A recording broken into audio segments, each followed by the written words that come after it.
nome é Ana Paula Davi, sou fundadora do Caiúti Yoga RJ e hoje a gente vai ter aqui na Casa Caminhar uma roda de compartilhamentos com a doutora Luciana Costa e o Ravi Caiúti. Aproveitem o conhecimento que eles têm para dividir com a gente. Gente, é um prazer receber vocês aqui hoje, muitas boas-vindas. 7 anos de Caiúti Yoga no Rio, 4 anos de Caiúti Yoga RJ e um lançamento do meu querido, amado professor Francisco Caiúti, o lançamento do livro dele, né, que conta a história dele toda. E quem está no método e quem ainda não está no método, mas está se encantando, porque senão não estaria aqui, né? É super bacana ler o livro, porque dali você entende um pouco essa cabeça que projetou esse método, né? E traz bastante coisa, e você percebe que é realmente uma prática que transcende, né? Ela transcende a biomecânica, transcende o orgânico, né? E tem realmente um aspecto espiritual, né? Então, é tudo isso que a gente vai trazer aqui. Eu espero que seja uma manhã não só de celebração, né? E tudo de estarmos todos juntos aqui, né? Atentos ao autocuidado, né? Mas uma manhã de expansão. A doutora Luciana Costa, ela é mãe de 2 mulheres, né? Quais os nomes? Júlia e Rafaela. Júlia e Rafaela, PhD em endocrinologia, né? Eu amo a Ana. Isso, ela me ama, eu também amo ela, né? Ela é a fundadora lá do Caiúti Porto Alegre, ela também é professora de Caiúti Yoga, né? E o Ravi, naturopata, ele é filho do Francisco, tem 2 filhos também, o Bento e o Franco. E casado com a Bruna, que está ali, também professora de Caiúti Yoga. Ele é diretor na escola também, no instituto, né? Produz muita coisa de pesquisa que vocês leem, vem dele coordenando essa pesquisa toda, né? E naturopata, já falei, professor também, né?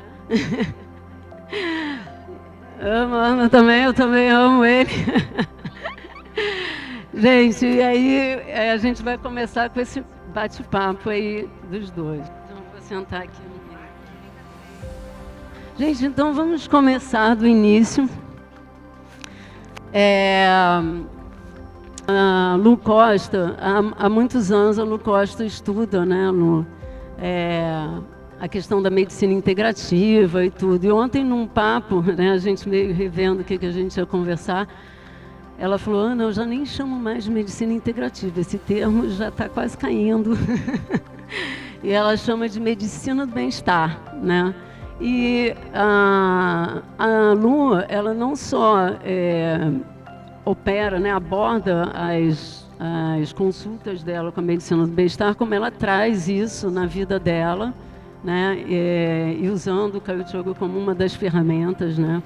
Então eu queria, assim, Lu, que você compartilhe com a gente o que é essa medicina que agora de integrativa passou para bem-estar, né? E a sua história também que te levou a isso e que cruza, né, com as suas com o que você pensa sobre a medicina, e quero que você exponha também a sua visão sobre medicina, né, que é toda baseada, né, em evidências e tudo. Então você tem uma longa história aí para contar para a gente, né? E o mais importante também é quais as práticas, né, desse bem-estar que você aplica, que você passa para os seus alunos, né, para os seus pacientes, né?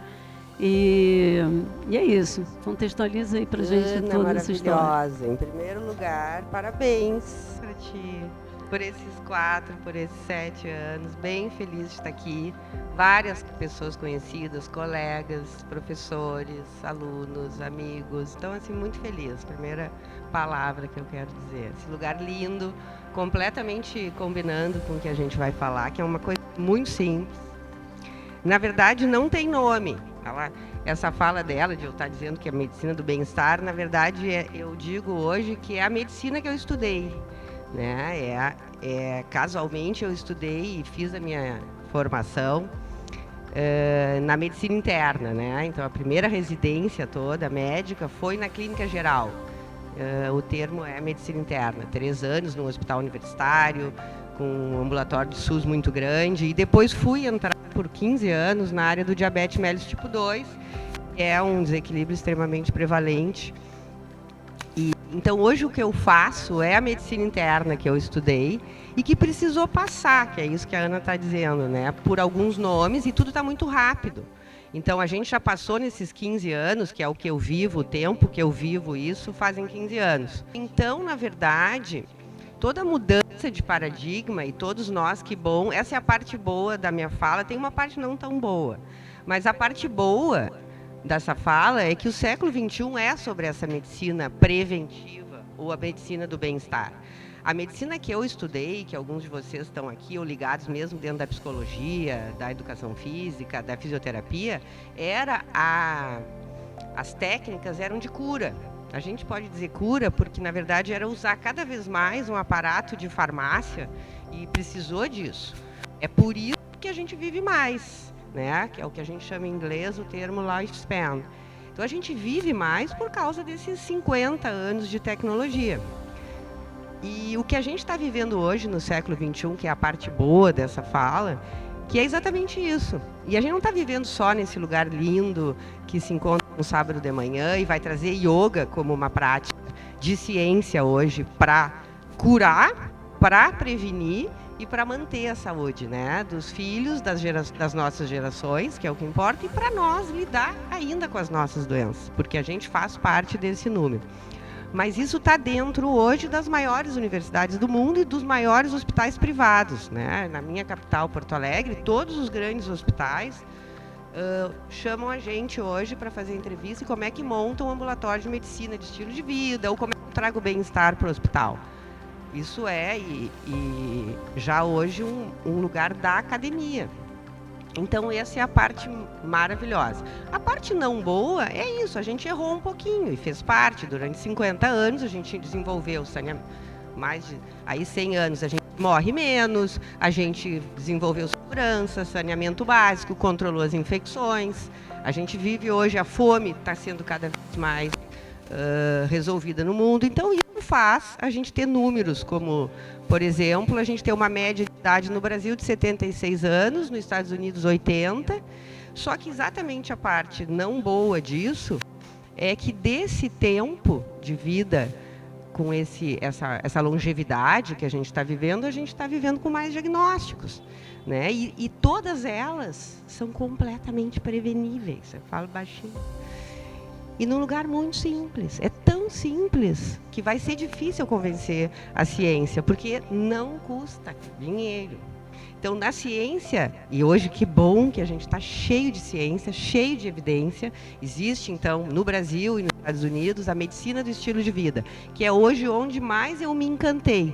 Porque como eu venho da ciência, eu trabalhei anos com a indústria farmacêutica, no trabalho dos medicamentos que hoje se usa para o diabetes, né? Demora 15, 20 anos, mesmo o Ozempic, tudo ali a gente fez parte disso, ou Ristat, naquela época era o que a gente estava vivendo 20 anos atrás, e hoje os medicamentos estão aí. Mesmo insulina inalada, que hoje não deu certo, te lembra, Tânia, insulina inalada da Pfizer? Então aquilo a gente estava vivendo, e eu estava naquele meio, que maravilha, vamos ter mais medicamento. E isso hoje mudou. A ciência hoje está mostrando toda a evidência desde por que é importante tomar água. Por que é fundamental tu ter um sono com isso e com aquilo, dormir tal hora, quantas horas, o quarto escuro, porque não vai ter uma solução da depressão e da ansiedade se tu não tiver a produção natural de um hormônio. Não vai ter a solução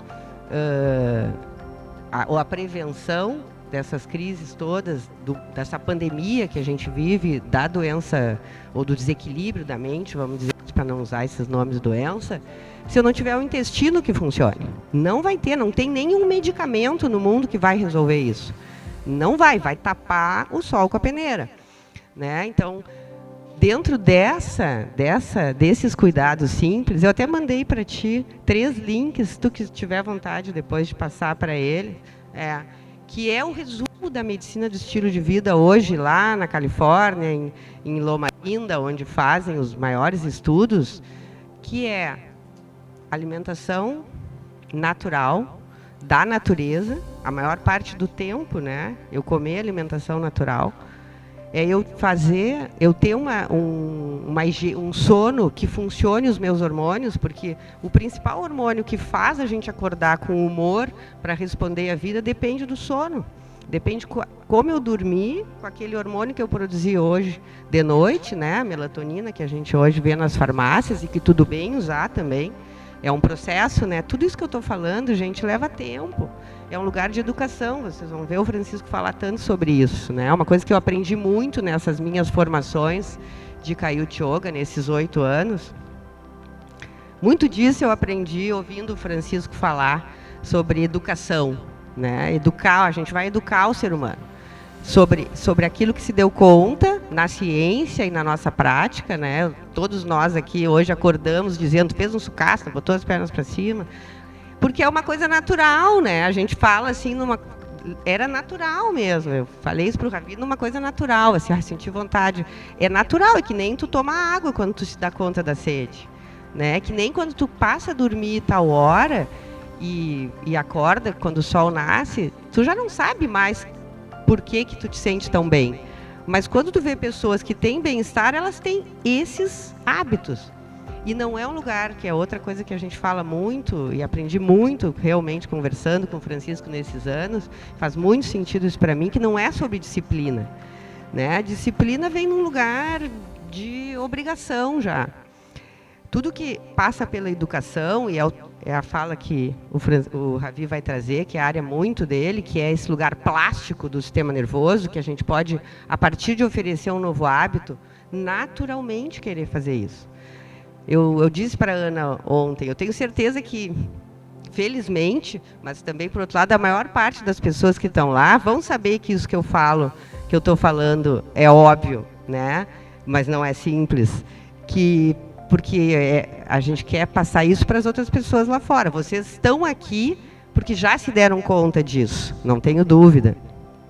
E dentro desses hábitos, eu quis trazer isso dessa vez mais pontual para falar do simples. Então, a medicina do estilo de vida são 6 cunhas,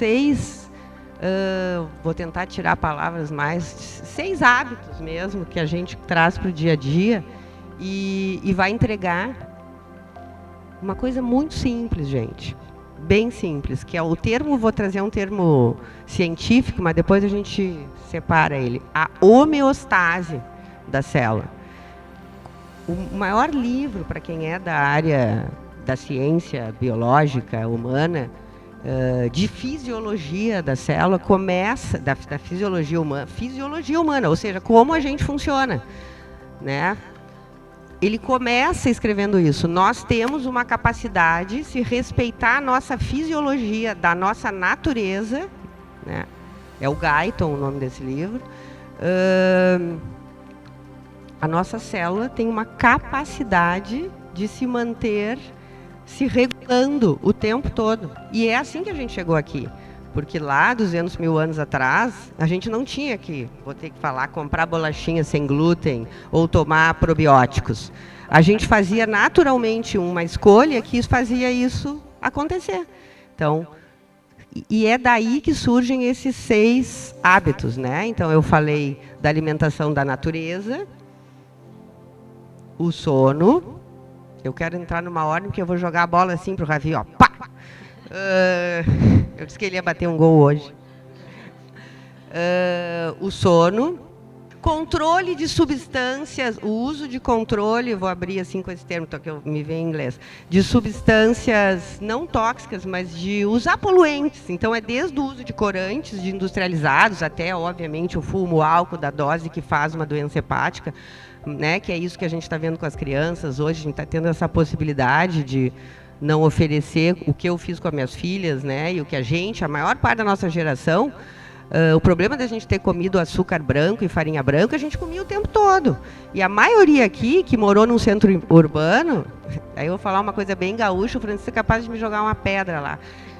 Comia comia uma bolacha Maria, sabe bolacha Maria? Ai, que saudável, bolacha Maria. Todo mundo bolacha Maria. Maisena, dava para minhas filhas um potinho, levava a bolacha maisena, pá na criança. Aí isso...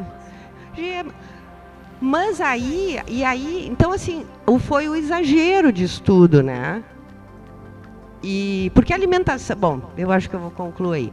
Então, esse é o terceiro. Bom, o que eu vou falar é o seguinte. Então, os dois, para mim, fundamentais, e eles entraram na minha vida dessa forma só nesses últimos anos, e que eu encontrei o método. E para mim, como endócrino, como essa minha formação, depois eu fiz formação nesses últimos anos, trouxe para minha consulta uma medicina que chama Ayurveda, né? E eu mandei isso para a Ana também, porque é muito legal, tu vê, quem se conecta com a Ayurveda, também num livro, Charak Samhita, de medicina interna, escrito 1000 anos antes de Cristo, e quando tu vê o Dinacharya, o nome dessa palavra, no fim é isso, quais são os cuidados que tu vai trazer para o dia a dia. Se tu pega o Dinacharya de tantos 1000 anos atrás, que não tinha anatomia, microscópio, não tinha nada ali de ciência, é igual ao que eles estão falando agora, né? É acordar tal hora, é caminhar depois do almoço, é comer por fome, é dormir tal hora, é se movimentar. Nem preciso dizer que o yoga nasceu junto, é do mesmo livro, né? E hoje a ciência está mostrando exatamente isso. Então, esses dois, que é tão importante que o método traz, e que para mim hoje, como eu estava dizendo, dentro da área da endocrinologia, é realmente mais importante que qualquer um. A gente tem que fazer todos, mas se a gente não fizer esses, não vai botar o fluxo da célula pela forma que funcionam as nossas glândulas conectadas com o sistema nervoso, né? Desde essa glândula que regula o sono, da hipófise, desde a glândula toda que funciona ligada à resposta ao estresse, que é a atividade física. Esse é o termo que está lá, mas mesmo estando lá assim, eles colocam mobilidades ancestrais, né? Eles não conhecem Kaiut Yoga ainda, a esse ponto, então eles colocam lá, ir para o chão, subir em árvore, tem ficar de cócoras, e caminhada, daí tem todos os dados, detalhes sobre a resistência vascular, não vou entrar aqui, é super importante o quanto tu caminha, o jejum, esses detalhes outros todos. Tudo evidência científica. E o último, gente, é uma prática de regulação do estresse, né? E ele fala muito ali, uma frase bem nossa, e nossa já, né, Francisco? Que é o TED de uma psicóloga, um TEDx que a gente pode passar também, que é o estresse sempre foi um ativo evolutivo. A gente não vai evitar o estresse. Tem vários estudos que mostram que o estresse, como eu respondo aos desafios da vida, com a forma emocional e tendo esse regulador diário, e eles botam meditação, mindfulness e tudo, vai ter uma resposta interna que vai me deixar mais saudável. Então, o estresse, ele é um ativo de evolução, se ele tem uma resposta positiva dentro do sistema. Se eu tenho uma resposta negativa, ele é o que vocês ouvem falar o tempo todo, das doenças autoimunes, do câncer, da doença degenerativa, da esclerose, do psoríase, da artrite, da escolha alimentar, da inflamação. Vivemos, por isso que eu falo, entre a alface orgânica, a água, o sono, a primeira coisa que vai salvar todo mundo é se conectar com a gente mesmo. Aí é um lugar de autoconhecimento, e a psicologia entra, assim, para mim, como ponta. Eu sou uma amante do estudo da mente, né? Mas vai ser essa prática diária que a gente encontrou no método, ainda com um bônus maravilhoso, que devolve um quadril novo, o intestino funcionando, a minha crise de coluna parou, não fui mais no quiroprata, não tomo anti-inflamatório há 7 anos, não sou dependente da medicina da dor no lugar de dar um cala-boca. Eu vou estar sempre colocando todos os dias as minhas células a funcionar como elas funcionaram há 200 mil anos, para eu ter esse córtex frontal, ter essa tecnologia. A gente está sentada aqui hoje, continuar conquistando o que a própria inteligência artificial está oferecendo de maravilhas, né? E a gente nesse lugar de bem-estar. Então é muito simples, é extremamente importante, todo mundo pode fazer todos os dias, mas para mim, essa é a bola que eu vou jogar para o Ravi. o mais importante sempre esteve aqui e tem essa capacidade de ir para um lugar incrível que é a regulação do sistema nervoso e que a gente tem de uma forma simples todos os dias. Então, acho que era esse o meu recado, Ana. Gostou? Coisa linda. A Lu deu esse panorama, né, essa visão, né, da medicina do bem-estar, esses passos, né, esses hábitos, né, que precisam ser criados e tudo. Mas aí o Ravi, ele vai trazer uma parte super interessante, é como é que isso tudo acontece, né? Quais são os marcadores, né? Como é que a gente faz? Como é que essa máquina incrível, e teve inclusive uma live, né, que o Francisco fez com um pessoal super bacana, que uma das pessoas falou assim: nosso sistema nervoso a gente nem sabe que tem um, né? E a gente só sabe que é nervoso, né? A gente só fala, eu sou nervosa, eu sou isso, eu sou aquilo, como, entendeu? A gente esquece que a gente tem um sistema hiperinteligente que funciona de uma forma incrível, né? Que está lá a nosso serviço, né? E o Ravi vai falar toda essa abordagem aí da parte para dentro, né, Ravi? Então, gente, primeiro de tudo, muito obrigado por nos receberem aqui. Quero te agradecer mais uma vez, Ana. É um prazer estar com todos vocês. Muito feliz poder falar de yoga, é muito bom poder falar de terapias não invasivas, simples, fáceis e que realmente são transformadoras. Muito antes de eu escolher essa linha de estudo, eu fui abençoado com uma doença degenerativa genética. Ainda bem, né, que foi nessa família. Então, eu muito novo, fui diagnosticado com uma doença chamada síndrome de Legg-Pertz, que é uma doença que degenera a cabeça do fêmur e quando ela volta a crescer, ela cresce deformada. Então, o yoga fez parte da minha vida desde os meus 4 anos. Eu pratico muito yoga, todos os dias, há muitos anos. E, para mim, sempre foi muito curioso como que uma prática tão simples, como que parar, respirar 2, 3 vezes por dia, colocar as pernas para cima, coisas simples mesmo, poderiam retardar um processo de demência em anos. Essa sempre foi uma das questões que me chamavam mais a atenção. Coisas simples, pequenas, fáceis, que todo mundo podia fazer, mas que tinham um impacto no corpo, no nosso sistema, gigantesco. Então, foi aí que começou a minha linha de pesquisa principal. Era entender um pouco do porquê que uma prática tão simples era capaz de entregar resultados tão transformadores. E aí, contextualizando um pouco o que a Lu trouxe hoje, o nosso lifespan, a nossa expectativa de vida, ela cresceu nos últimos anos. Então, a gente passou, e isso é uma coisa que ninguém percebe, mas em 1950 a expectativa média de vida era de 46 anos. Então pensem, a gente já vive hoje, menos de 100 anos depois, o dobro. E a gente vai viver cada vez mais. O que acontece também com essa expectativa de vida que cresce? A gente tem um crescimento de diversas questões e doenças neurodegenerativas, que na verdade não são bem doenças. Elas não são algo que nós pegamos ou que acontece conosco. E em grande parte das vezes tem alguns marcadores genéticos? Tem. Mas em grande parte das vezes também não tem. Então, nós temos hoje uma condição que vem do tipo de envelhecimento que nós temos hoje.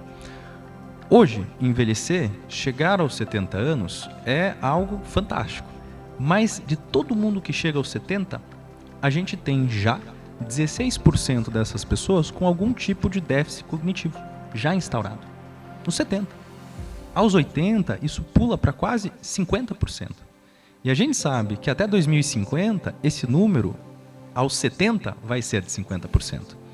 Então, os números de degeneração e perda de cognição, eles crescem. E eles crescem ao mesmo tempo que cresce a nossa expectativa de vida. O que é muito curioso. Então, a gente vive mais e ainda assim, ao fim da vida, com menos qualidade. Então, essa sempre foi o ponto, para mim, mais maluco. Então eu vi o envelhecimento dos meus avós, eu vi o falecimento dos meus avós e a dinâmica de vida torta. Então uma coisa que sempre me chamava a atenção, como é que pode você ter uma vida voltada a se desenvolver intelectual, física, de todas as formas possíveis e chegar ao fim dessa vida sem ser capaz de usufruir dela, sem ser capaz de ter do seu corpo, do seu cérebro, tudo aquilo que você passou uma vida inteira construindo.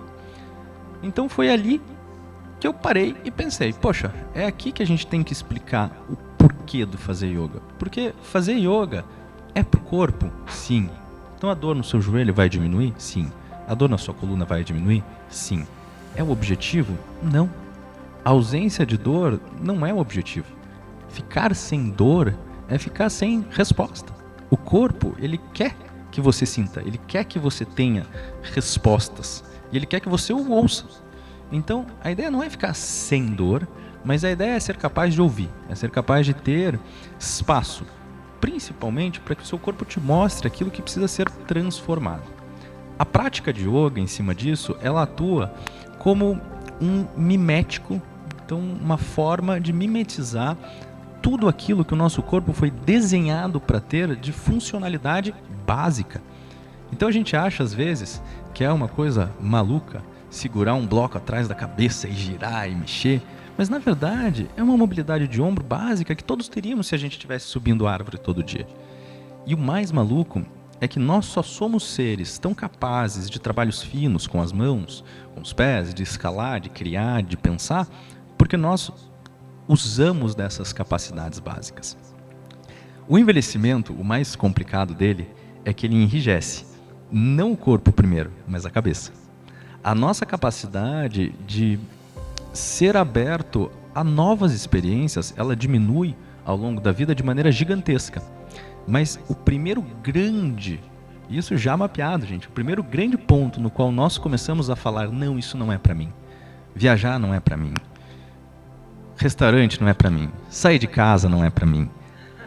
Acontece aos 30. Aos 30 nós criamos as primeiras formas de ver o mundo rígidas e que permanecem ao longo de uma vida. Então isso é muito maluco, porque a gente trava a cabeça e espera que o corpo se desenvolva como. Então, a prática de yoga, ela é, acima de tudo, esse ponto de conexão do teu cérebro com o teu corpo. Porque o nosso cérebro, ele é, na verdade, o que é o ponto inicial da prática de yoga. Então a gente pensa em yoga e a gente pensa em corpo. Mas a verdade é que todos nós aqui temos rigidez. Todos nós aqui temos áreas do nosso corpo que não são exploradas. E não é que elas não são exploradas porque a gente não quer. Mas é simplesmente porque a gente nem sabe que está ali. A gente perdeu essa mobilidade, a gente perdeu esse uso. E é uma perda. Quando vocês pensam em rigidez, vocês têm que pensar da seguinte maneira. Imaginem que dentro do cotovelo, do ombro, do joelho, tem uma deposição ali de sujeira biológica do seu sangue que para ali e começa a calcificar e começa a criar um processo rígido mesmo. A gente não percebe isso. A gente acha, meu ombro é durinho. Por que seu ombro é durinho? Seu ombro é duro porque ele tem um acúmulo de toxina. Então, o lugar que a gente faz yoga, ele é primeiro o cérebro.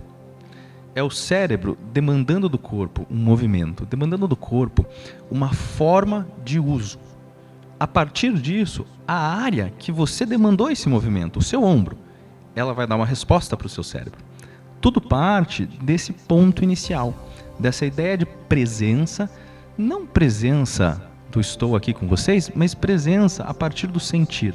A partir de você entender que dentro do seu cotovelo, sim, tem um potencial ali, desse cotovelo ali ser o gerador de um processo de envelhecimento fantástico como horrível.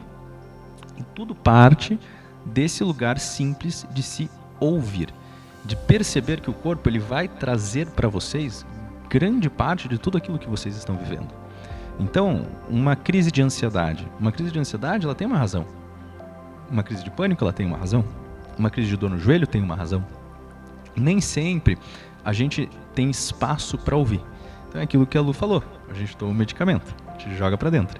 E o Brasil é muito maluco, gente, porque o Brasil é um dos países que mais se automedica do mundo. A gente está falando de um país que, dessa sala aqui, né, é um absurdo, mas assim, estamos falando que de todos nós aqui, acredito que não tenha nenhum de vocês que nunca foi à farmácia e comprou um remédio sem receita.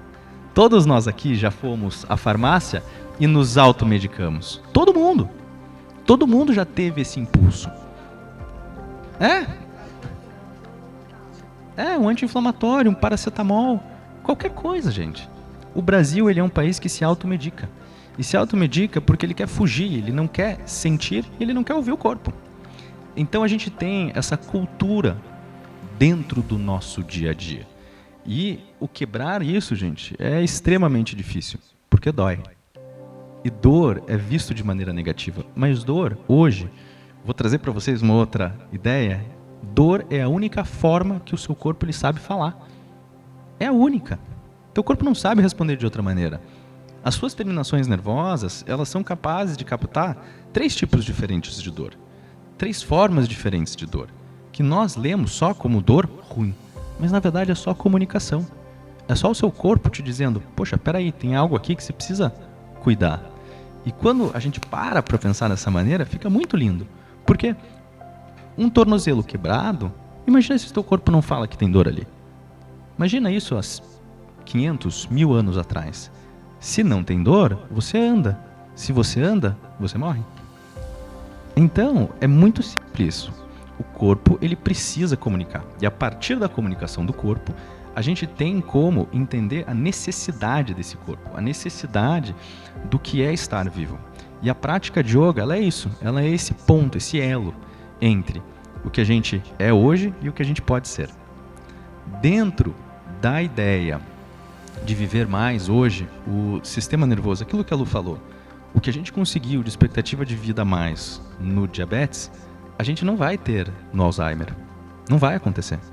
A gente tem hoje algumas questões cognitivas que, se nós não tivermos a ideia de cuidado durante uma vida, não vai ter impacto algum.